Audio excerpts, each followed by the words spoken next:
आरुषि और कबीर बचपन से ही रहस्यों और पुरानी कहानियों में दिलचस्पी रखते थे।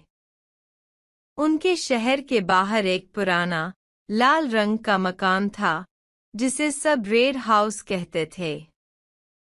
कहते हैं कि कई साल पहले वहां एक अमीर जमींदार की रहस्यमयी मौत हुई थी और उसके बाद से वहां अजीब घटनाएं होने लगीं। कोई भी रात में उस घर के पास नहीं जाता था। एक दिन आरुषि ने कबीर से कहा, कब तक हम सिर्फ कहानियां सुनते रहेंगे? चलो उस घर की सच्चाई पता करते हैं। कबीर ने थोड़ी हिचकिचाहट के बाद हामी भर दी। रात के समय दोनों टॉर्च लेकर रेड हाउस की ओर चल दिए। घर के दरवाजे पर पहुंचते ही उन्हें अजीब सी ठंडी हवा का झोंका लगा। कबीर ने कहा, चलो जल्दी से देख लेते हैं और वापस चलते हैं। आरुषि ने हिम्मत दिखाई और दरवाजा धीरे से खोला। अंदर घुप अंधेरा था। जैसे ही उन्होंने टॉर्च की रोशनी अंदर डाली, दीवारों पर बनी पुरानी पेंटिंग्स में आंखें चमकती सी लगीं। एक कोने में एक पुराना पियानो रखा था जिसकी कुछ चाबियां अपने आप हिल रही थी, जैसे कोई अदृश्य हाथ उन्हें बजा रहा हो। ये घर तो सच में डरावना है, कबीर ने धीरे से कहा। आरुषि ने उसकी बात अनसुनी करते हुए पियानो के पास रखी एक पुरानी चाबी उठाई। उस चाबी पर कुछ उकेरे हुए चिन्ह थे जो शायद किसी गुप्त कमरे की चाबी थी। शायद ये चाबी हमें असली रहस्य तक ले जाएगी, आरुषि ने कहा।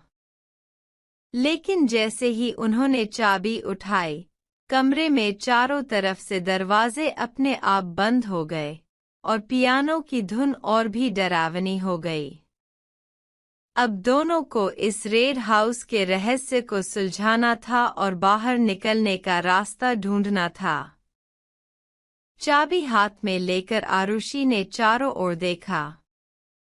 कमरे की खिड़कियों पर भारी पर्दे लगे थे और हवा में एक अजीब सी खुशबू थी, जैसे किसी पुराने गुलाब की। पियानो की धुन अब और भी रहस्यमयी हो गई थी और ऐसा लग रहा था जैसे कोई अदृश्य शक्ति धीरे धीरे करीब आ रही हो। कबीर ने घबराकर कहा, हमें बाहर निकलना होगा। ये चाबी किसी दरवाजे की लगती है, लेकिन कौन सा दरवाजा? आरुषि ने कमरे के कोनों में देखा। एक दीवार पर एक बहुत पुराना पेंटिंग लटक रहा था जिसमें एक लाल रंग की खिड़की और उसके नीचे एक छोटा सा दरवाजा बना था। गौर से देखने पर आरुषि को दरवाजे की आकृति असली लगने लगी। उसने धीरे से पेंटिंग को हटाया और वहां एक पतली सी दरवाजी थी। कबीर, लगता है चाबी इसी के लिए है, उसने कहा। कबीर ने सहमते हुए सिर हिलाया। आरुषि ने चाबी दरवाजे में लगाई और जैसे ही उसने घुमाई, दरवाजा चरमराते हुए खुल गया। उसके पीछे एक पतली सी सीढ़ी थी जो अंधेरे में नीचे जा रही थी। अब क्या करें? कबीर ने पूछा। अब तो हमें जाना ही होगा। जो भी रहस्य है उसका जवाब नीचे ही मिलेगा, आरुषि ने कहा। दोनों टॉर्च जलाकर धीरे धीरे सीढ़ियों से नीचे उतरने लगे। नीचे एक बड़ा सा कमरा था, दीवारों पर लालटेन टंगी थी और बीच में एक पुरानी तिजोरी रखी थी। तिजोरी पर भी वही चिन्ह बने थे जो चाबी पर थे। कबीर ने धीरे से पूछा, क्या यही खजाना है?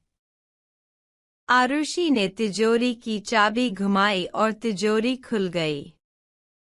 अंदर एक पुरानी डायरी और एक चमकदार पत्थर रखा था।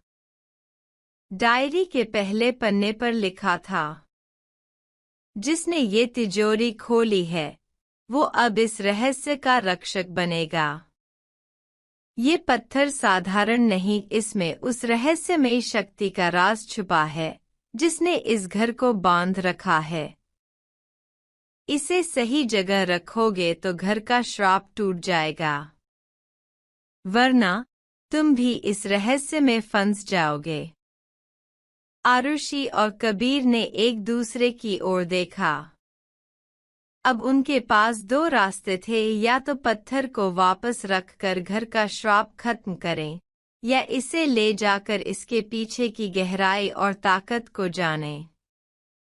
क्या वे सही रास्ता चुनेंगे? क्या रेड हाउस का रहस्य हमेशा के लिए खत्म होगा या फिर और भी खतरनाक हो जाएगा?